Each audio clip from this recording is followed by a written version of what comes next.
স্বাগতম ভয়ের রাজ্যে।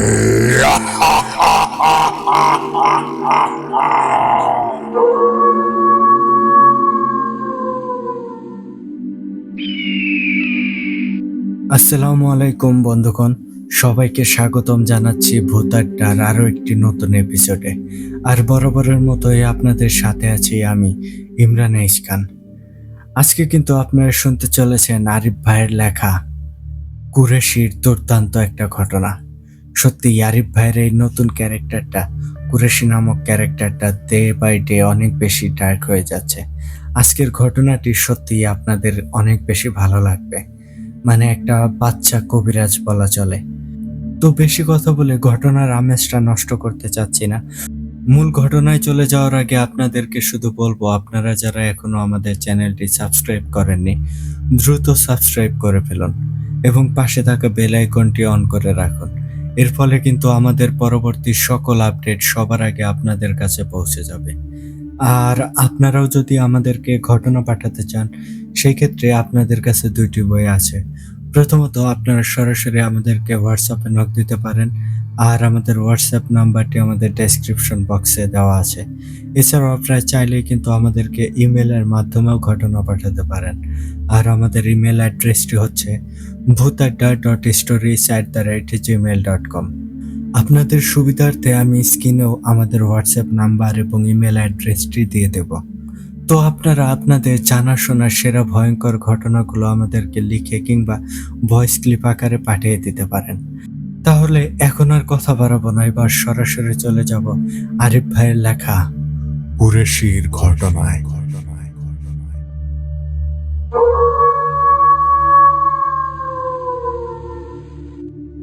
ঘটনাটি আমাকে ঠিক যেভাবে লিখে পাঠিয়েছেন, আমি চেষ্টা করছি ঠিক সেভাবেই আপনাদের মাঝে উপস্থাপন করতে। লিখছেন, আসসালামু আলাইকুম প্রিয় দর্শক শ্রোতা, সকলে কেমন আছেন? আশা করি মহান আল্লাহর অশেষ রহমতে অনেক বেশি ভালো আছেন। আজ আপনারা আবারও শুনতে চলেছেন কুরেশির ঘটনা। প্রিয় দর্শক শ্রোতা, এই ঘটনাটি জানি না আপনাদের কতটা মন জয় করতে পেরেছে, কিন্তু আমার সবচেয়ে পছন্দ আবার অপছন্দের ঘটনাও এটি। সকলে বলতে পারেন, একবার বললেন পছন্দের, আবার বললেন অপছন্দের। প্রিয় দর্শক শ্রোতা, এইসব অন্য কোনো সময় আপনাদেরকে বলবো। আজ আপনারা শুনতে চলেছেন আগের ঘটনার পরের অংশ। তো চলেন চলে যাই ঘটনার মাঝে। ঘটনায় যাওয়ার আগে একটি কথা বলে নেই, সকলে ঘরের আলো নিভিয়ে কানে ইয়ারফোন লাগিয়ে হারিয়ে যান কুরেশির ঘটনার মাঝে। চলে যাচ্ছি ঘটনার মাঝে, বলছি কুরেশির ভাষায়।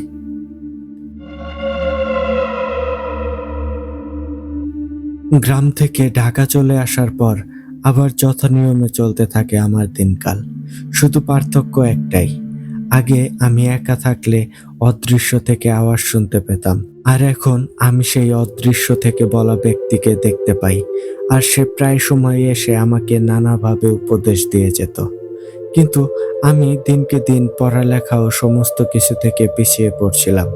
আমার নিজেকে নিজে অনুভব করতে ভুলে যাচ্ছিলাম। সকলের থেকে কেন জানি আলাদা হয়ে পড়ছিলাম। এভাবেই কেটে যায় একটি বছর।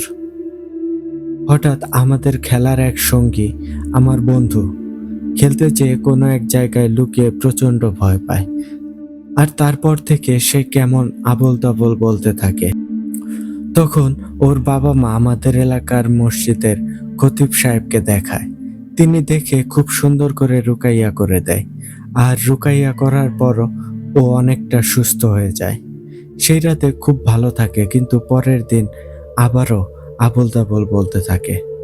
তখন ওর বাবা বাদ আসর মসজিদের খতিব সাহেবকে বাসায় নিয়ে আসেন, কিন্তু খতিব সাহেব এসে সবটা দেখে বলে, কোনো সমস্যা তো দেখছি না, আসলে হয়েছে কি ওর সেটা একটু খুলে বলবেন? তখন ওর বাবা বলে, কি হয়েছে সেটা ঠিক বলতে পারলাম না, কিন্তু 2 দিন আগে খেলতে গিয়েছিল, এরপর সেদিন খেলা থেকে কিছুটা ব্যথা পেয়ে বাড়ি ফেরে, আর কারোর সাথে কোনো কথা না বলে ঘরে ফিরে নিজের রুমে যেয়ে শুয়ে পড়ে। এরপর রাতে আমি বাসায় ফিরে খেতে বসে ওর কথা জিজ্ঞেস করায় তখন ওর মা বলে, সন্ধ্যার পর থেকেই বাসায় ফিরে নাকি ও শুয়ে আছে। এরপর আমি যে ওকে শোয়া থেকে উঠাতে যাই, তখনই ওর শরীরে হাত দিয়ে দেখি প্রচন্ড জ্বর, সাথে কেমন ছটফট করছে। তখন আমরা ওর শরীর মুছে দেই, সাথে ওকে একটু লেবুর শরবত খাইয়ে দেই। তারপর সারা রাত ওর সাথে বসে থাকি, কিন্তু ওর আবোল তাবোল বকাঝকা যেন কমছিলই না। তখন খতিব সাহেব বলে, দেখুন, সবটা শুনলাম, কিন্তু আসলে কি হচ্ছে তাই এখন আমি বুঝতে পারছি না। এদিকে কোনো খারাপ কিছুর উপস্থিতিও টের পাচ্ছি না। তাহলে কি করে বুঝবো ওর কি সমস্যা?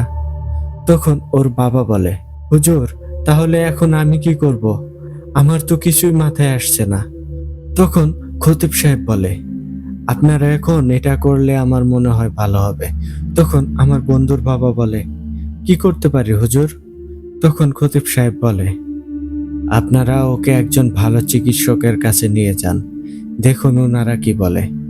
তখন তারা সেই সময় সাব্বিরকে নিয়ে বেরিয়ে পড়ে মেডিকেলের উদ্দেশ্যে। এরপর মেডিকেলে নিয়ে যাওয়ার পর ডাক্তার ওকে দেখে অনেকগুলো টেস্ট করায়, সাথে হালকা কিছু ঘুমের ওষুধ দিয়ে দেয়। ওই দিনের মতো ডাক্তার তাদের বিদায় দেয়, কারণ ডাক্তার বলেছে টেস্টের রিপোর্ট আসা পর্যন্ত তিনি কিছুই বলতে পারছে না। তো সেদিনের মতো ওর বাবা মা ওকে নিয়ে বাসায় আসে।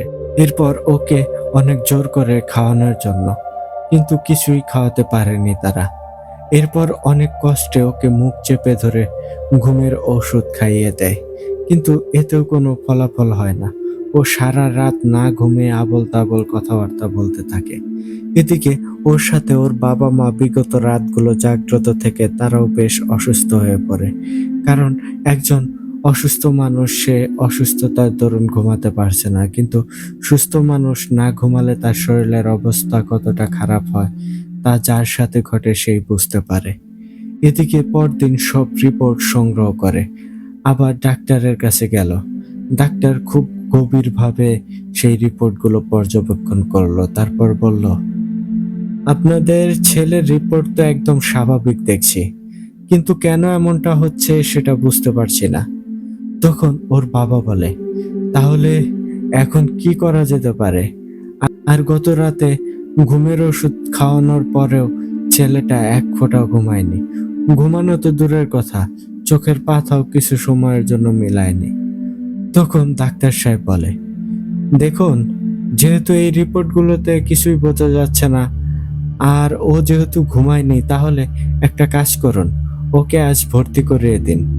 রাতে আমরা বেশ কয়েকটি টেস্ট করাবো, আর দেখি ঘুমের ঔষধের ডোজ বাড়িয়ে দেখব। যদি ঘুম না আসে তাহলে এরপর কি করা যেতে পারে তা আপনাদের সাথে বসে সিদ্ধান্ত নেব। এরপর সাব্বিরের বাবা মা সাব্বিরকে মেডিকেলে ভর্তি করিয়ে দেয়। তারপর তারা দুজন সেখান থেকে সাব্বিরের আরো বেশ কিছু টেস্ট করায়। এদিকে সাব্বিরের অবস্থা ক্রমান্বয়ে খারাপ হতে থাকে। ডাক্তার ও নার্সরা কয়েক ধাপে সাব্বিরকে ঘুমের মেডিসিন দিতে থাকে, কিন্তু সাব্বিরের ঘুমানোর কোনো নামগন্ধও নেই। সময় যাচ্ছে, ওর ছটফট যেন বেড়েই যাচ্ছিল। একটা সময় ওর অবস্থা অনেক বেশি খারাপ হয়ে যায়, যার ফলে ওকে যে ডাক্তারের রেফারেন্সে ভর্তি করানো হয়েছিল তাকে ফোন করে ডাকানো হয়। তিনি এসে ওর এই অবস্থা দেখে দ্রুত সব রিপোর্ট আনতে বলে। যদিও সব রিপোর্ট পরদিন বেলা 12টার পর দেওয়ার কথা ছিল, সেখানে সব রিপোর্ট ডাক্তারের তাড়া দেওয়ার সাথে সাথে আনায়, কিন্তু সেই সময় ডাক্তার সব রিপোর্ট পুঙ্খানুপুঙ্খভাবে দেখে, কিন্তু একটা রিপোর্ট 3-4 বার করে দেখে, আর তার কপালে চিন্তার ভাঁজ ও বিন্দু পরিমাণ জল বেয়ে বেয়ে পড়তে থাকে। তখন সাব্বিরের বাবা মা বলে, ডাক্তার সাহেব, আপনি এমন ঘামাচ্ছেন কেন? এই এসি চলা অবস্থায় আপনি এমন ঘামছেন? আপনার কপালে কেমন চিন্তার ভাঁজ? আমাদের ছেলের রিপোর্টে কি কোনো বড় সমস্যা ধরা পড়েছে? দয়া করে তাড়াতাড়ি বলুন। তখন ডাক্তার একটু নিশ্চুপ থেকে বলে, দেখুন, ওর সব রিপোর্ট আমি ভালো করে দেখলাম, এক একটা 2-3 বার করেও চেক করলাম, কিন্তু কোথাও কোনো সমস্যা ধরা পড়লো না। কিন্তু এরপরও ওর শরীরের কন্ডিশন সময় যাচ্ছে সেই সাথে অবনতি হচ্ছে। আর সবচেয়ে বড় অবাক কাণ্ড, ওর মতো একটা 14-15 বছরের ছেলের এত কড়া হাই পাওয়ারের ঘুমের ওষুধের ডোজ দিচ্ছে, কিন্তু তারপরেও ওর ঘুম আসছে না কেন? এমনটা আমার মেডিকেল লাইফের জার্নিতে কখনোই দেখিনি। তখন ওর বাবা মা বলে, তাহলে এখন কি করব? তখন ডাক্তার বলে, দেখুন, আমি কি বলবো নিজেও বুঝে উঠতে পারছি না। এখন আমার হাতে একটাই রাস্তা, ওকে ইনিস্থেসিয়া দিয়ে ঘুম পাড়ানো। কিন্তু ওর যেই কন্ডিশন, এতে আমি যদি এটা দিতেও ভয় পাচ্ছি। কারণ যদি ইনিস্থেসিয়া দেওয়ার পরও ওর ঘুম না আসে, তাহলে ওর বড় ধরনের সমস্যা হতে পারে, ওর মস্তিষ্কের বিকৃতিও হতে পারে। তখন ওর বাবা মা কান্না করতে থাকে সেখানে বসে। তখন ডাক্তার বলে, দেখুন, ওর সমস্যা যেহেতু ধরা পড়ছে না, তাহলে আপনারা ওকে রিলিজ করে বাড়িতে নিয়ে যান। তখন ওনারা বাধ্য হয়ে সাব্বিরকে সেখান থেকে নিয়ে বাড়িতে চলে আসে। এরপর আমাদের এলাকার সকলের মুখে জানাজানি হয়ে যায়, সাব্বিরের অবস্থা খুবই খারাপ। এদিকে মা আমাকে বাসার জন্য 1 কেজি চাল কিনতে পাঠায়, কিন্তু যেহেতু আমাদের দিন চলতো টানাপোড়ায়, সেহেতু 1 কেজি 2 কেজি করে চাল কিনেই ঘর চলতো। মায়ের অনেক কষ্ট হতো সংসার চালাতে। তো চাল কিনতে যেয়ে দোকানদার কাকাকে 1 কেজি চাল দিতে বলি। তখন দোকানদার চাচা বলে ওঠে, এই শুনছিস, তোদের বন্ধু সাব্বির তো অনেক অসুস্থ, আর ওর অবস্থা নাকি অনেক করুণ। তখন আমি যেহেতু তেমন একটা সকলের সাথে মিশতাম না, তাই কিছু জানতামও না। ওই সময় বিস্ময়কর দৃষ্টিতে সেই দোকানদার চাচাকে জিজ্ঞেস করি, চাচা, কি হয়েছে সাব্বিরের? তখন দোকানদার চাচা বলে, কি হয়েছে সেটা ঠিক বলতে পারবো না, কিন্তু শুনেছি ছেলেটা অনেক বেশি অসুস্থ। তখন আমি দোকানদার চাচার থেকে চাল নিয়ে দ্রুত বাসার দিকে যেয়ে আমার অন্য বন্ধুদের বাসায় যাই। তারপর ওদেরকে জিজ্ঞেস করি কি ব্যাপার, সাব্বিরের কি হয়েছে। তখন ওরা বলে, জানি না কি হয়েছে, কিন্তু ওই দিন আমরা লুকোচুরি খেলছিলাম, তুই তো সেদিন ছিলি না। তো ও বাবু ভাইদের মেসের ভেতরে বাথরুমের পিছনের সাইডটায় লুকিয়েছিল, আর ওই দিকটায় আমরা কেউই লুকাতাম না, তাই ওকে খুঁজে বের করতে পারেনি। আর সেই সুবাদে সেদিন ও দীর্ঘ লম্বা সময় ওখানে লুকিয়ে থাকে। এদিকে সাজ্জাদ ওকে খুঁজে পাচ্ছিল না, আর মাগরিবের আজান দেওয়ার পর সাজ্জাদ হার মানে। এরপর আমরা জোরে জোরে ওকে ডাকতে থাকি, তখন ও বের হচ্ছিল না।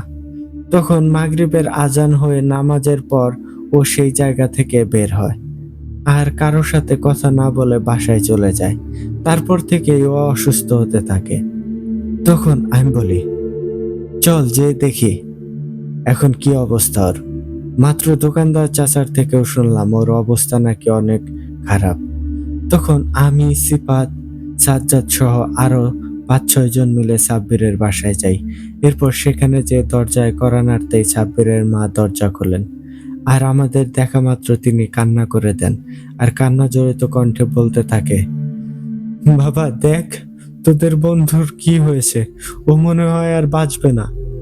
তখন আমরা ঘরে ঢুকে দেখি অনেক মানুষের সরগম সেখানে, পা ফেলার মতো জায়গা নেই সেখানে, কারণ সাব্বিরের সকল আত্মীয় স্বজন ওকে দেখতে আসছিল।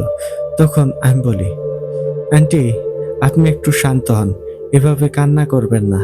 আল্লাহ চাইলে আমাদের বন্ধু সুস্থ হয়ে যাবে, আপনি দোয়া করেন।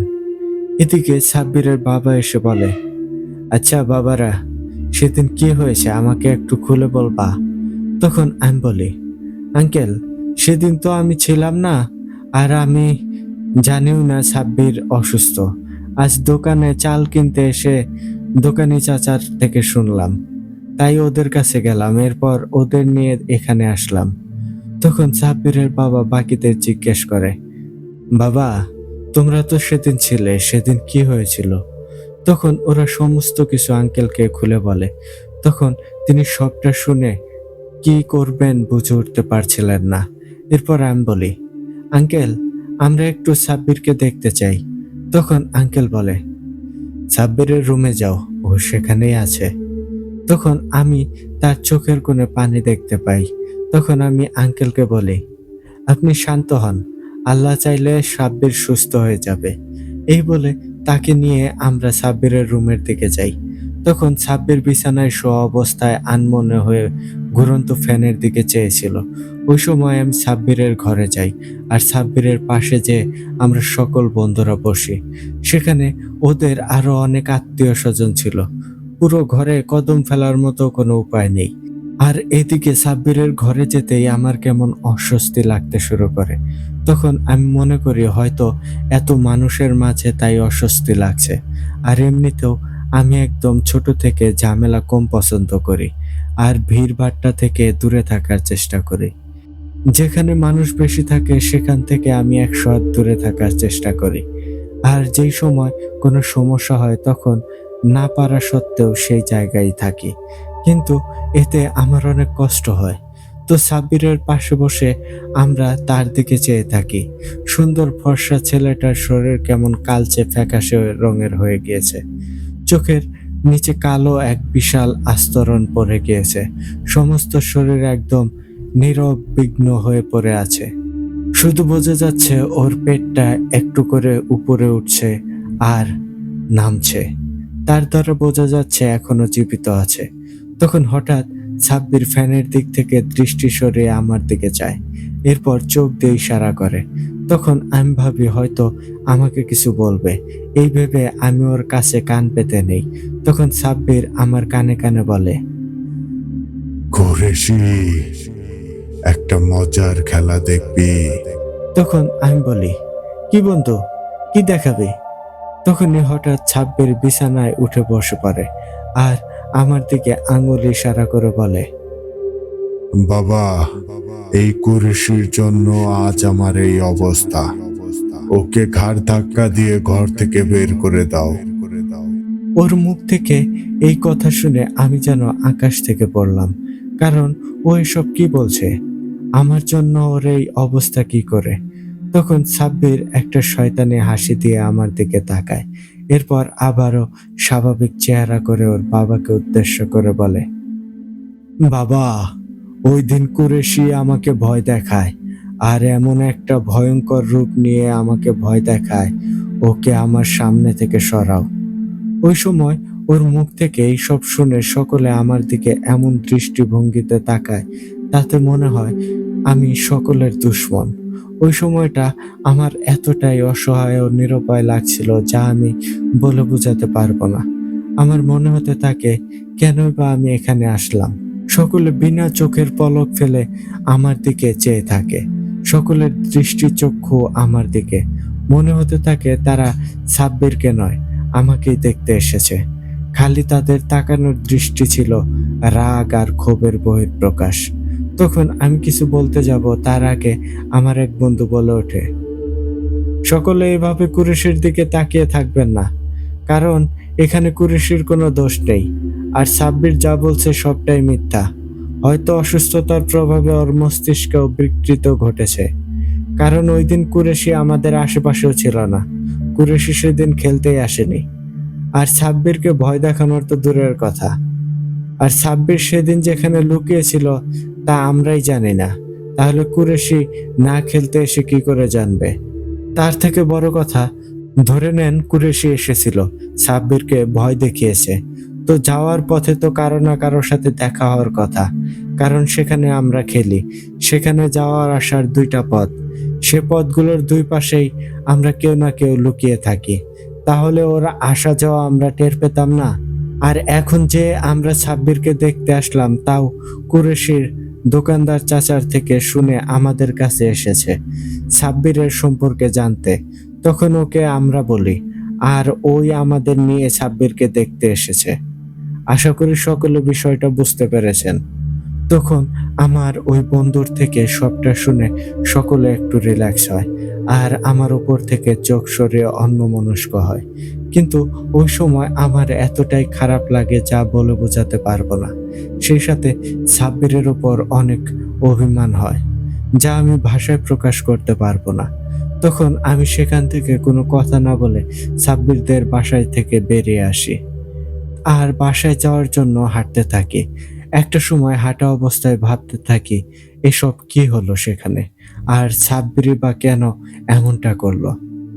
ভাগ্য ভালো সেদিন আমি খেলতে যাইনি। যদি যেতাম তাহলে আজ সাব্বিরের এই সমস্ত কিছুর দায়ভার আমার উপরে এসে পড়তো। এসব ভাবতে ভাবতেই বাসায় চলে আসি। একটা সময় বাসায় এসে দেখি মা রান্নার কাজ সেরে তার করা টিউশনিতে চলে গিয়েছে। কারণ মা সবটা সময় তারার ওপর থাকে। এর একমাত্র কারণ মায়ের টিউশনির টাকায় আমাদের সংসার চলতো। তখন আমি ঘরের আলো নিভিয়ে পুরো ঘর অন্ধকার করে শুয়ে পড়ি। কারণ আমার অনেক বেশি খারাপ লাগছিল। আমি আবার ঘরের আলো সম্পূর্ণ না নিভিয়ে ঘুমাতে পারি না। তাই আলো নিভিয়ে শুয়ে ভাবতে থাকি, এসব কিছুর মানে কি? সাব্বির কি আমাকে অপমান করার জন্য এমনটা করছে? অন্যদিকে আরেকটা কথা, সাব্বির ছেলেটা কিছুটা দাম্ভিকতা নিয়ে চলে, যার কারণে তাকে আমার ভালো লাগতো না। আর ও আমার সাথে তেমন কথা বলতো না, শুধু খেলার সময় আমরা এসে খেলতাম। তারপর যে যার মতো এইসব ভাবা অবস্থায় হঠাৎ একটা আওয়াজ আমার কানে আসে, আর সেই আওয়াজটি বলে, কুরেশি, যা ভাবছো তা সঠিক নয়। এখানে অনেক পেঁচালো জাল রয়েছে যা তুমি না বুঝারই কথা। তাই এই সব ভাবা বাদ দিয়ে নিজের খাওয়া দাওয়া করো। তখন আমি সেই কথাগুলো শুনেই বুঝে যাই ইনি আর কেউ নন, ইনি হচ্ছে আমার সঙ্গী সিরাতুল ওয়াসেক দাদাজান। তখন আমার কথা বলতে ভালো লাগছিল না, তাই আমি তার কথার কোনো জবাব না দিয়ে চুপ করে চোখের ওপর হাত দিয়ে শুয়ে থাকি। তখন হঠাৎ আমার মাথায় একটা হাতের স্পর্শ পাই, যা বোঝার সাথে সাথেই আমার সমস্ত শরীর ঝাঁকুনি দিয়ে ওঠে। তখন আমি সাথে সাথে ভাবি, ঘরের দরজা লাগিয়েই তো শুলাম, তাহলে ঘরে কে? তখনই আমার মাথার হাত বোলানো অবস্থায় কেউ একজন বলে, কুরেশি, আমি ওয়াসেক। তুমি ভয় পেও না। আমি তোমার কাছে এসেছি তোমাকে তোমার বন্ধুর বাসায় ঘটে যাওয়া ওই ভুলটা বোঝাতে। তখন আমি শোয়া অবস্থায় বলি, আমার কোনো ভুল বোঝাবুঝি বা সাব্বিরের কোনো কথা শোনার দরকার নেই। আজ থেকে ও আমার কোনো বন্ধুই না। এমনিতে ও কখনোই আমার বন্ধু ছিল না, শুধু নামমাত্র ও আমার সাথে মিশেছিল। আজকের পর থেকে ওর সাথে আমি কখনোই মিশবো না। ও যেখান দিয়ে চলবে আমি সেই পথ দিয়েও চলবো না। ও কেন এমনটা করে তা আমি বুঝি। তখন ওয়াসেক দাদাজান বলে, তোমার যেমনটা ভালো মনে হয় করো, কিন্তু আগে আমার কথা শুনে নাও। আমি জানি তুমি যেই কথাগুলো বলছো তা সঠিক বলছো, কিন্তু এখনো বিপদে আছে। এখন ওকে বিপদ থেকে উদ্ধার করা দরকার। তখন আমি বলি, আপনি কিছুই জানেন না। ও আমার সাথে এমন আচরণ করার কারণ আমার বাবা নেই। আমার মা আমাদের ছোট ঘরে রেখেছেন। আমরা ততটা ভালো জায়গায় থাকতে পারি না। এতে আমাদের অপরাধ কি? শুধু ওই না, আরো অনেকের বাবা মা, তারা বড় হয়েও এর থেকে খারাপ দৃষ্টিতে তাকায়। তারা মনে করে হয়তো আমি বুঝি না, কিন্তু আমি সবটাই বুঝি। তারা ভাবে হয়তো আমার সাথে মিশলে তাদের সন্তানরা খারাপ হয়ে যাবে। কিন্তু আমি তো কোনো খারাপ কিছু করি না।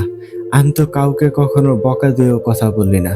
বরং তাদের ছেলেরা অন্যদের বকাবকি করে, খারাপ ভাষা ব্যবহার করে। কিন্তু তারা তা না দেখে আমাকে ভিন্ন চোখে দেখে। আমি কি মানুষ নই? আমার ভেতরে কি আবেগ নেই? এইসব বলতে বলতে আমি যেন কেঁদেই ফেলি। তখন ওয়াসেক দাদাজান আমার মাথায় হাত বোলাতে বোলাতে বলে, কুরেশি, নিজেকে শক্ত করো। এই দুনিয়া পুরোটাই তোমার জন্য পরীক্ষা। আর এই পরীক্ষায় উত্তীর্ণ হতে পারলে তুমি মহান রাব্বুল আলামিনের কাছে এর উত্তম প্রতিদান পাবে। আর এই মিথ্যা আর মায়ার দুনিয়াতে কখনোই কারো কাছে কোনো বিষয়ে আশাবাদী হবে না। কারণ কারো কাছে আশাবাদী হলে দুঃখ ছাড়া কিছুই পাবে না। আর নিজেকে গুটিয়ে চলার চেষ্টা করো, তাহলেই সুখী হতে পারবে। তখন তার কথাগুলো আমার প্রচুর মাথায় লাগে, কিন্তু এরপরও নিজেকে মানাতে পারছিলাম না। কারণ আমার যেই বয়স, সে বয়সে সকলে আহ্লাদ করে বেড়ায়, সকলের বাবা মায়ের সাথে ঘুরে বেড়ায়। কোনো সমস্যা হলে বাবাকে বলে, কোনো কিছুর আবদার করতে হলে মায়ের কাছে করে। সেখানে আমি বাবা ছাড়াই এই সমাজে বড় হচ্ছি, আর মা থাকতেও আবদার করতে পারি না, কারণ টাকার জিনিসের আবদার করতে গেলে মা অনেক কিছুই পূরণ করতে পারবে না, আর যেটা পারবে সেটাতে তার অনেক বেশি কষ্টই হয়ে যাবে।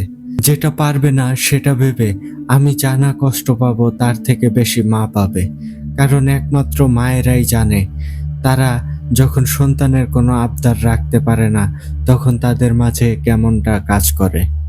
ওই সময় ওয়াসিক দাজাজান বলে, কুরেশি, তোমার সব ভাবনা শতভাগ বাস্তব, কিন্তু কি করবে, ওই উপরের সৃষ্টিকর্তা এভাবেই এক একজনকে এক একভাবে পরীক্ষা করে থাকে। তখন আমি চোখ মুছে বলি, আপনিও ঠিক বলছেন। আচ্ছা দাদাজান, আমি তো দাদার আদরও পাইনি, আপনি আবার আমাকে ছেড়ে যাবেন না তো? কারণ এরকম মায়া লাগিয়ে কখনো দূরে সরে গেলে আমি তা কখনোই সহ্য করতে পারবো না। এর থেকে বরং আপনি যদি যাওয়ার হয় তাহলে আগেই চলে যান। তখন ওয়াসেক দাদাজান একটু হেসে বলে, কুরেশি, মৃত্যু ছাড়া তোমাকে আমি ছেড়ে যাব না, কারণ তুমি অনেক বেশি সাফ মনের মানুষ, যা সকলের মাঝেই থাকে না। হয়তো মানুষ তোমাকে চিনতে ভুল করে, কিন্তু আমি তোমাকে চিনতে ভুল করিনি, আর কখনো ভুল হবেও না। তখন আমি বলি, দাদাজান, সাব্বিরের কি হয়েছে? আপনি একটু আগে যে বললেন ওখানে আমি কি জানি ভুল বুঝেছি। তখন ওয়াসেক দাদাজান বলে, কুরেশি, ওখানে ছাব্বির তোমার সাথে যা করেছে তা প্রকৃতপক্ষে ছাব্বির করেনি। ওখানে ছাব্বিরের শরীরে অবস্থানরত একটা শয়তান খুবই শিলাজ্জিন করেছে, আর ও এই সব করার কারণ ও তোমার মাঝে এক অদেখা শক্তির উপস্থিতি টের পেয়েছে, আর এটাও বুঝতে পেরেছে তুমি ওর পথে বাধা হয়ে উঠতে পারো। তাই এই সব করে তোমাকে সকলের সামনে খারাপ বানানোর জন্য করেছে। তখন আমি ওয়াসেক দাদাজানের মুখ থেকে সব কথা শুনে আমার চক্ষু চড়কে উঠে যায়। এরপর আমি ওয়াসেক দাদাজানকে বলি, তাহলে এখন সাব্বির কি করে এই সমস্যা থেকে বেরোতে পারবে? তখন ওয়াসেক দাদাজান কিছু সময় চুপ করে থাকে, এরপর নিজে নিজে হু হু শব্দ করতে থাকে। ওই সময় আমার মনে হতে থাকে কেউ তাকে কিছু বলছে, আর তিনি চুপ করে সবটা শুনছেন। এর কিছু সময় পর ওয়াসেক দাদাজান বলে, কুরেশি, সাব্বিরকে এখান থেকে বের হতে হলে তোমার সাহায্য লাগবে, আর এখানে তোমার কিছু গুরুত্বপূর্ণ কাজ করতে হবে। এখন তুমি যদি এই কাজটা করতে রাজি হও তাহলে আমি এই কাজটা করে দিতে পারি। তখন আমি কিছু সময় চুপ করে ভাবতে থাকি কি বলবো। ওই সময় ওয়াসেক দাদাজান বলে, কুরেশি, তোমার উপর কোনো চাপ নেই, সম্পূর্ণ তোমার মনের উপর। এখন তুমি ভেবে দেখো কি করবে। তখন আমি আরো কিছু সময় চুপ করে থেকে বলি, দাদাজান, আমি সাব্বিরের সাহায্য করতে চাই। আমি জানি ও আমাকে কোন চোখে দেখে, কিন্তু আমি তো ওর মতো ভাবতে পারবো না, কারণ আমার ভেতরে আল্লাহ ওই জিনিসটা দেয়নি। আর আমি ওর সাহায্য করলে আল্লাহ আমার অন্য দিক দিয়ে সাহায্য করবে। তখন ওয়াসেক দাদাজান বলে, কুরেশি, এই যে সিদ্ধান্ত তুমি নিয়েছো, এইটার জন্যই তুমি আল্লাহর কাছে পছন্দনীয় হয়ে উঠবে, আর এইটাই তোমার মাঝের সবচেয়ে বড় মহৎ গুণ।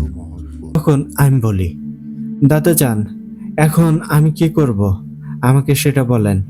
তখন ওয়াসেক দাদাজান আমাকে অনেকগুলো কাজ বলে দেয়, এর সাথে 2টা দোয়া বলে দেয়, আর এটাও বলে প্রথম দোয়াটা পরে শরীর বন্ধ করে সেখানে যেতে। তখন আমি ওয়াসেক দাদাজানের সব কথা শুনে তা মাথায় গেঁথে নেই। এরপর আমি রাতের অপেক্ষা করতে থাকি। অন্যদিকে সন্ধ্যা হয়ে আসে। দুপুরে না খাওয়ায় অনেক বেশি ক্ষুধা লাগে। এদিকে মাগরিবের আজান পার করে এশার আজানের সময় হয়ে আসে। আর যখনই এশার আজান পড়তে শুরু করে সাথে সাথেই মা ঘরে আসে। আর মা ঘরে আসতেই তাকে অনেক ক্লান্ত লাগছিল। ক্লান্ত লাগারই কথা। এর মূল কারণ তিনি প্রতিদিন 10-11টা টিউশনি করে, 1 ঘন্টা করে পড়ালেও 11 ঘন্টা, কোনো কোনো ছাত্রকে 1.5 ঘন্টা করেও পড়াতে হয়। আর এমন কয়েকটা ছাত্র ছিল যাদের বাসা 7 থেকে 8 তলায়, সাথে সিঁড়ি বেয়ে উঠতে হতো। মায়ের এই কষ্ট দেখে অনেক বেশি নিজেকে অদম মনে হতো, চাইলেও কিছু করতে পারতাম না, নিজেকে অনেক অসহায় মনে হতো। আর তিনি যতটা পরিশ্রম করে তা কোনো পুরুষ মানুষের কাছেও অনেকটা অসম্ভব। তখন মাকে 1 গ্লাস পানি নিয়ে দিলে তিনি তৃপ্তি সহকারে পানি খান। এরপর ভাত রান্না করবে বলে উঠতে নিলে আমি বলি, কষ্ট করে এখন ভাত রান্না করতে হবে না। তখন মা বলে, কেন, কি খাবি তাহলে? তখন আমি বলি, আমি দুপুরে খাইনি, যে ভাত আছে তা দিয়ে দুজনের হয়ে যাবে, একটু কম হবে কিন্তু হয়ে যাবে। আবার শুধু শুধু চুলা ফাঁকা আছে কিনা দেখে রান্না করার দরকার নেই, কারো রান্না থাকলে আবার অপেক্ষা করে বসে থাকতে হবে, এর চেয়ে যা আছে তা দিয়েই হবে। তখন মা আর আমি দুজনেই ক্ষুধার্ত, তিনি ক্লান্ত থাকায় তাড়াতাড়ি খাওয়া দাওয়া করে নেই। এরপর মাকে বলি, মা, আমি একটু নানুর বাসা থেকে আসছি। এদিকে আমার নানুর বাসা আমার বাসা থেকে 5 মিনিটের পথ ছিল। এই বলে বেরিয়ে পড়ি, সাথে দোয়া পরে নিজের শরীর বন্ধ করে নেই। এরপর সোজা ছাব্বিরের বাসায় চলে যাই। সেখানে যেতেই দেখি দরজার বাহিরে অনেক অনেক জুতা। তখন বুঝে যাই এখনো ওদের বাসায় প্রচুর মানুষে পরিপূর্ণ। তখন দরজায় কড়া নেড়ে বাইরে কারো আসার অপেক্ষা করি। এরপর কিছু সময়ের মাঝে একজন অপরিচিত মহিলা এসে বলে, কাকে চাই? তখন আমি বলি, একটু সাব্বিরের বাবাকে ডেকে দিন। তখন সেই মহিলা ঘরের দরজা চাপিয়ে সাব্বিরের বাবাকে ডাকতে চলে যায়। এরপর আঙ্কেল এসে দরজা খুলে আমাকে দেখে বলে, কি ব্যাপার কুরেশি, এই সময় তুমি হঠাৎ, কিছু বলবে? তখন আমি বলি, আঙ্কেল, আপনার সাথে আমার কিছু কথা আছে, যদি সময় হয় তাহলে বলতাম। তখন আঙ্কেল বলে, বলো বাবা, কি বলবা? তখন আমি বলি, আঙ্কেল, এখানে বলতে পারছি না, একটু দয়া করে বাইরে আসুন, নয়তো আপনাদের বাসার ছাদে চলুন। তখন তিনি জুতা পরে বাইরে আসে। এরপর আমরা ছাদে চলে যাই। ছাদে যাওয়ার পর আঙ্কেল বলে, এবার বলো, কি বলতে চাও? তখন আমি বলি, আঙ্কেল, দেখুন, সাব্বিরের কি সমস্যা হয়েছে তা আমি ধরতে পেরেছি, আর এটা আমি ঠিক করতে পারবো, কিন্তু এতে আপনার সাহায্য লাগবে, আর আমার একটা শর্ত আছে। তখন তিনি বলে, বাবা, আমার ছেলের জন্য আমি সব করতে পারবো, কিন্তু কি শর্ত সেটা বলো। তখন আমি বলি, শর্ত হচ্ছে আপনার বাসার সকলকে বাইরে পাঠাতে হবে, শুধু আপনি থাকবেন, আপনাকেও রাখতাম না, কিন্তু আপনার বাসা, আর কিছুর দরকার পড়লে ওই জন্য আপনার থাকা জরুরি, এছাড়া সকলকে বাইরে বের করতে হবে। তখন আঙ্কেল বলে, তোমার আন্টিকেও পাঠাতে হবে? তখন আমি বলি, আঙ্কেল, একবারেই তো বললাম আপনি ছাড়া সকলকে বের হতে হবে। তখন তিনি বলে, আচ্ছা, তা না হয় করলাম, কিন্তু শর্ত কি বাবা? তখন আমি বলি, শর্ত হচ্ছে আমি এটা একজন বুজুর্গ ব্যক্তিকে সাব্বিরের এই কথা বলেছি, ওর বর্তমান পরিস্থিতি সবটা খুলে ফেলছি। তখন তিনি আমাকে শুধু এই কাজটা কিভাবে ঠিক করা যাবে তা শিখিয়ে দিয়েছে। এই কথাগুলো বললাম এই জন্যই, আপনি যাতে কারো সাথে এই বিষয়ে কিছু না বলেন, কারণ তাহলে আমি সমস্যায় পড়ব। কারণ ওই সময় মানুষ 1 কান 2 কান করে ছড়িয়ে ফেলবে, পরে নানান মানুষ আমাকে এই সবের জন্য বিরক্ত করবে। তাই এটা কাউকে বলতে পারবেন না, আপনার স্ত্রী মানে আন্টিকেও না। আরেকটা বড় কথা, এই সমস্যা যা সাব্বিরের হয়েছে তা আপনি কখনো সাব্বিরকে বলবেন না, জীবনেও বলবেন না। আর এই বিষয়গুলো আপনি শপথ করে বলতে হবে, তা না হলে আমি কাজটা করব না। তখন আঙ্কেল কিছু সময় চুপ করে থাকে, এরপর বলে, ঠিক আছে বাবা, আমি কাউকেই বলবো না। তখন আমি আঙ্কেলকে নিয়ে ছাদ থেকে নিচে নেমে আসি, আর উপরে আঙ্কেলকে এই কথাগুলো বলার কারণ, আমি চাই না কেউ আমার কাছে যেন কোনো সমস্যা নিয়ে আসুক। কারণ কেউ আসলে তা আমি সমাধান করতে না পারলে এতে তাদের থেকে বেশি আমার কষ্ট হতো। আর এই জগতে এত অল্প বয়সে অনেক কষ্ট পেয়েছি, আর পেতে চাই না। আর সাব্বির কখনো যেন জানতে না পারে, এইটা বলার কারণ ও যদি জানে আমি ওকে সাহায্য করেছি, তখন ও কৃতজ্ঞতা ও চক্ষু লজ্জায় আমার সাথে কথা বলবে, আর সারা জীবন নিজের ভেতর এক অন্যরকম ইতস্ততা বোধ করবে। আমি ওর সামনে পড়লেই ওর এই বিষয়টা মনে পড়বে। ওই সময় ওর হয়তো আমার সাথে কথা বলতে মন চাইবে না, কিন্তু অনিচ্ছা সত্ত্বেও কথা বলতে হবে। কিন্তু আমি এইভাবে তার সাথে সম্পর্ক রাখতে চাই না। আমি চাই যে আমার সাথে কথা বলবে, হোক সেটা 10 সেকেন্ডের জন্যই বলুক, কিন্তু তা মন খুলে বলুক। এদিকে নিচে নেমে আমি আঙ্কেলের সাথে ঘরে প্রবেশ করি, আর তার কানে কানে তাকে বলি, জমজমের পানি আছে তো ঘরে? তখন তিনি বললে, আছে। আমি সেই বোতলটি নিয়ে আসতে বলি, আর অজু করতে বাথরুমে চলে যাই। এদিকে আঙ্কেল সকলকে তার মায়ের বাসায় যেতে বলে। তার মায়ের বাসা তার বাসার উপরের তলাতেই। ওই বাড়িটি 26 তেরি। তখন সকলে নানা কথা জিজ্ঞেস করে। তখন আঙ্কেল বুদ্ধি খাটিয়ে বলে, নাস্তা আনতে পাঠিয়েছি, সকলে সেখানে যেয়ে নাস্তা করো।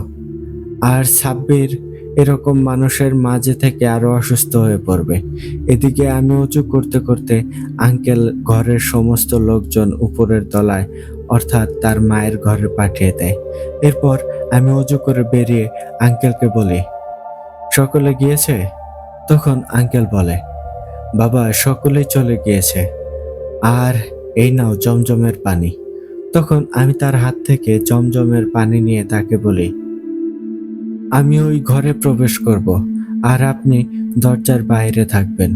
যত সময় আমি না বলবো তত সময় আপনি এখান থেকে নড়বেন না বা ভেতরেও প্রবেশ করবেন না। ভেতরে যাই কিছুই হয়ে যাক, আপনি ভয় পাবেন না। তখন তিনি ঠিক আছে বললে আমি আল্লাহর নাম নিয়ে সাব্বিরের ঘরে প্রবেশ করি। এরপর খেয়াল করলাম ঘরটির আলো সম্পূর্ণ নেভানো, যার ফলে ভেতরের সবকিছুই দেখতে অনেক কষ্ট হচ্ছিল। এইদিকে যেই আমি ঘরে প্রবেশ করি, সাথে সাথে ঘরের দরজাটা বন্ধ হয়ে যায়। তখন আমার মনের ভেতর এক অজানা ভয় কাজ করতে শুরু করে। ওই সময় আমার কানে কানে ওয়াসেক দাদাজান বলে, কুরেশি, ভয় পেও না, আমি তোমার সাথেই আছি। তখন আমি অন্ধকারে বিছানা হাতড়িয়ে সাব্বিরকে খুঁজতে থাকি, কিন্তু সাব্বিরের কোনো দেখা নেই। তখন হঠাৎ আমার কানের কাছে কেউ বলে, কুরেশি, তুই চাইলেও আমাকে খুঁজে বের করতে পারবি না। আমি তোর ধরা ছোঁয়ার বাইরে। তোকে ওই সময় সকলের সামনে অপমান ও ছোট করলাম, এরপরও তুই এখানে এসেছিস। তোকে মেরে ফেললে তোর মা বাঁচবে কিনে রে? তখন আমি সাহস করে বলি, জীবন মৃত্যু সবকিছু আমার আল্লাহর কাছে, তোর এসবে আমি ভয় পাই না। তখন শয়তানটি সাব্বিরের শরীর থেকে বলে, কুরেশি, অনেক বেশি আল্লাহ ভক্ত তোর মাঝে, কিন্তু আজ তা আমি ভাঙিয়ে দেব। ওই সময় ঘরটি কেমন একটা অদ্ভুত ভাবে গরম হতে থাকে। প্রথমে আমার কাছেও হালকা লাগে, কিন্তু তা আমার আবার কাছে সহনীয় হয়ে ওঠে। কিন্তু আমি দেখতে পাচ্ছিলাম ঘরটি আগ্নেয়গিরির গুহা যেমন গরম, সেই রকম গরম লাল হয়ে গিয়েছিল। ঘরের ভেতর সমস্ত কিছু গলতে শুরু করে।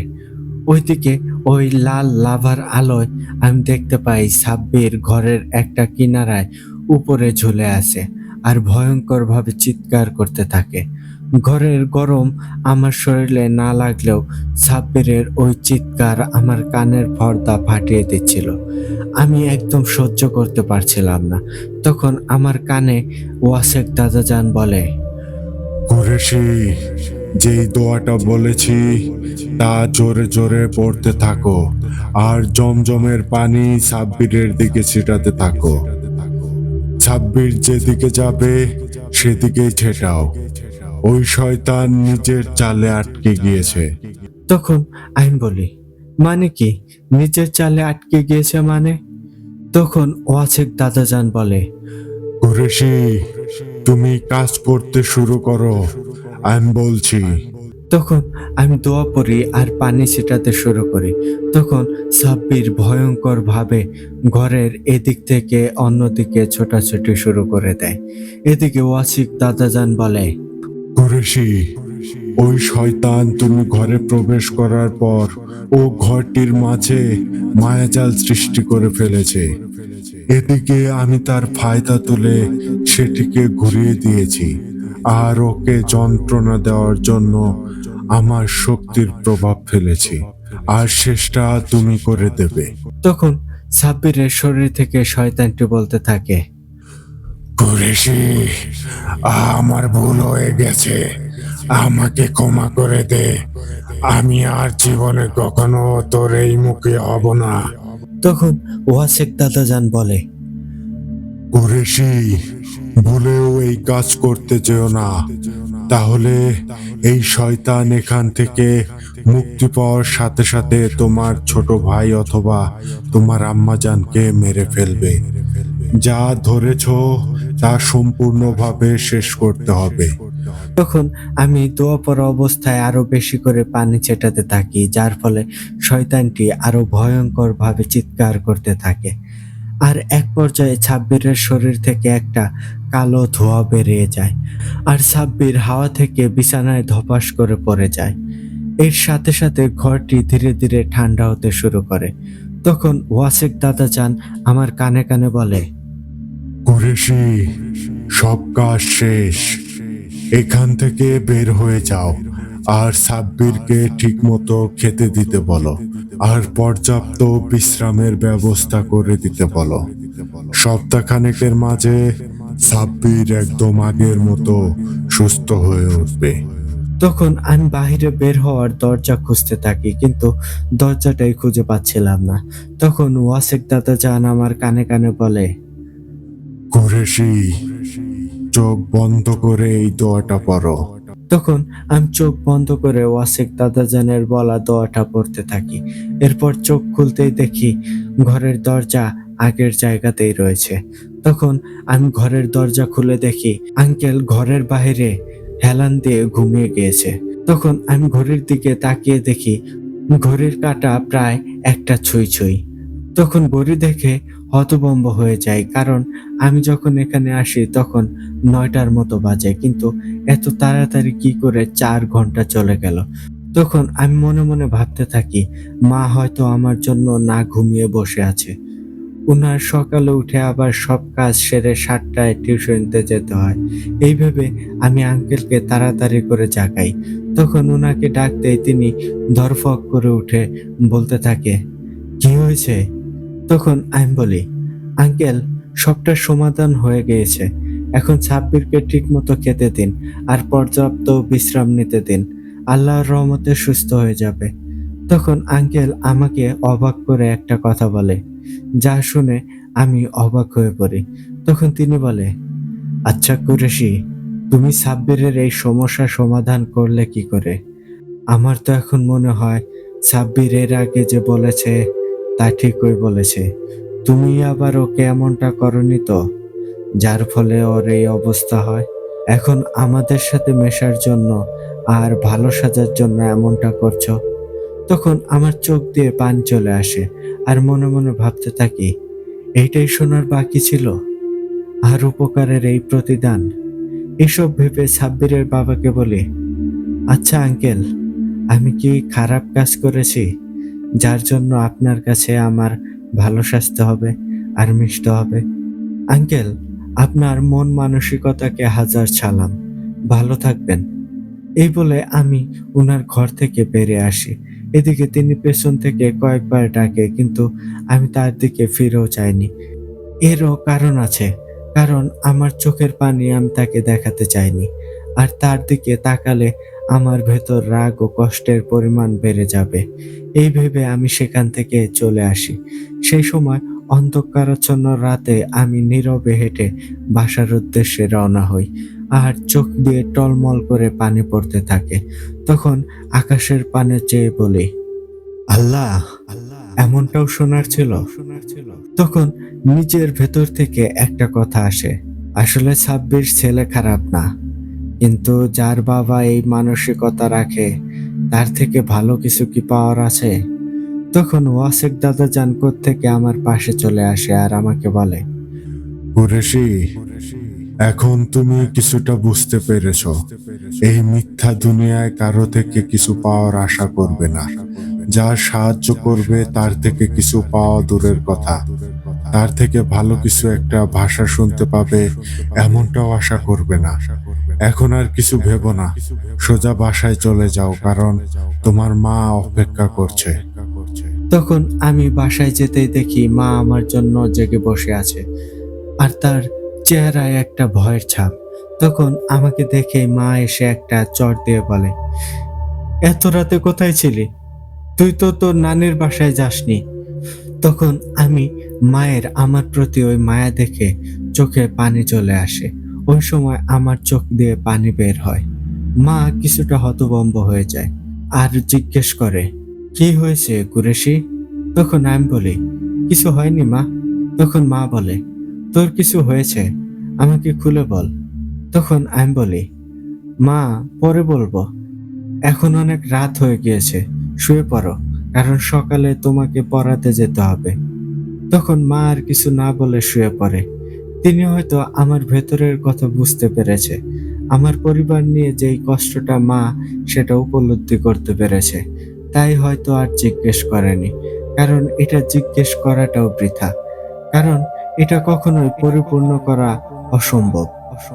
কিন্তু তিনি সর্বোচ্চ করার চেষ্টা করে যাচ্ছেন। আমি আমার মা ও ভাইকে নিয়ে আল্লাহর কাছে শুকরিয়া আদায় করি। তো প্রিয় দর্শক শ্রোতা, এই ছিল আজকের কুরেশির একটা অসাধারণ ঘটনা। জানি না আজকের ঘটনাটি আপনাদের কাছে কেমন লেগেছে, কিন্তু এই একটা ঘটনার জন্য আপনাদের সকলের কাছে আন্তরিক রিকোয়েস্ট করছি, সকলে এই ঘটনাটিকে বেশি বেশি শেয়ার করে দেবেন। তো দর্শক শ্রোতা, আজকের ঘটনাটি ভালো লেগে থাকলে অবশ্যই একটি লাইক করবেন, একটি কমেন্ট করবেন, সাবস্ক্রাইব করে বেল আইকনটি অন করে দেবেন। আর অবশ্যই শেয়ার করে দেশ বিদেশের সকলের মাঝে ছড়িয়ে দেবেন আপনাদের প্রাণের ভোতারটাকে। তো দর্শক শ্রোতা, আজকের ঘটনাটি থেকে আমরা দুইটা শিক্ষা নিতে পারি। প্রথমত, কখনোই কারো থেকে কোনো কিছুর আশা করব না, তাহলে সব সময় কষ্টই পেয়ে যাবেন। তাহলে এই মিথ্যা পৃথিবীতে কারো থেকে কিছুই আশা করবেন না। দ্বিতীয়ত, এই পৃথিবীতে নিজের পরিবার ছাড়া কাউকে অধিক প্রাধান্য দিতে যাবেন না, কারণ আপনার ক্রান্তিলগ্ন পৃথিবীর কেউ আপনার পাশে থাকবে না নিজের পরিবার ছাড়া। প্রাণপ্রিয় দর্শক শ্রোতা, আজকের মতো বিদায় নিচ্ছি। সকলে ভালো থাকবেন, সুস্থ থাকবেন, নিজের কাছের মানুষদের ভালো রাখার চেষ্টা করবেন, আমার জন্য দোয়া করবেন, যাতে আমি আপনাদের মাঝে এমন নিত্য নতুন ঘটনা নিয়ে হাজির হতে পারি। সকলের সুস্বাস্থ্য কামনা করে আজকের মতো বিদায় নিচ্ছি। আসসালামু আলাইকুম। আমি আরিফ বলছিলাম।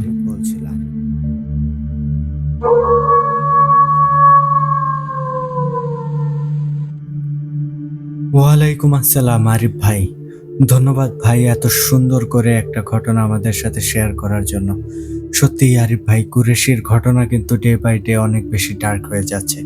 সত্যি বলতে ঘটনাটা শুরুর পর আমি ভেবেছিলাম হয়তো এটা একরকম স্টোরি, তারপর যখন ধীরে ধীরে ঘটনার মধ্যে প্রবেশ করলাম, সত্যিই ভাই অসাধারণ একটি ঘটনা ছিল। কুরেশির কিন্তু আরো ঘটনা চাই ভাই, দ্রুত পাঠিয়ে দেবেন। আমার কাছে স্পেশালি অনেক বেশি ভালো লেগেছে ভাই, আপনার এই নতুন ক্যারেক্টারটা সত্যিই অসাধারণ।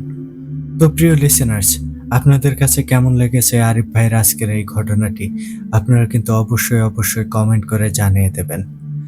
তো এই ছিল আজকের আয়োজন। চলে যাওয়ার আগে আপনাদেরকে আবারও বলবো, আপনারা যারা এখনো আমাদের চ্যানেলটি সাবস্ক্রাইব করেননি, দ্রুত সাবস্ক্রাইব করে ফেলুন এবং পাশে থাকা বেল আইকনটি অন করে রাখুন। এর ফলে আমাদের পরবর্তী সকল আপডেট সবার আগে আপনাদের কাছে পৌঁছে যাবে। আর আপনারাও যদি আমাদেরকে ঘটনা পাঠাতে চান, সেক্ষেত্রে আমাদের ডেসক্রিপশন বক্সে অথবা আমাদের কমেন্ট বক্সে আমাদের হোয়াটসঅ্যাপ নাম্বার এবং আমাদের ইমেল অ্যাড্রেসটি দেওয়া আছে। আপনারা আপনাদের জানা শোনা সেরা ভয়ঙ্কর ঘটনাগুলো আমাদেরকে লিখে কিংবা ভয়েস ক্লিপ আকারে পাঠিয়ে দিতে পারেন। তাহলে আমি ইমরান এইচ খান আজকের মতো এখানে বিদায় নিচ্ছি। কথা হচ্ছে আগামী এপিসোডে নতুন আর দুর্দান্ত ভয়ঙ্কর কোনো এক ঘটনার মাধ্যমে। টিল দেন সবাই ভালো থাকুন, সুস্থ থাকুন আর হ্যাঁ, ভূত আড্ডার সাথেই থাকুন। আসসালামু আলাইকুম।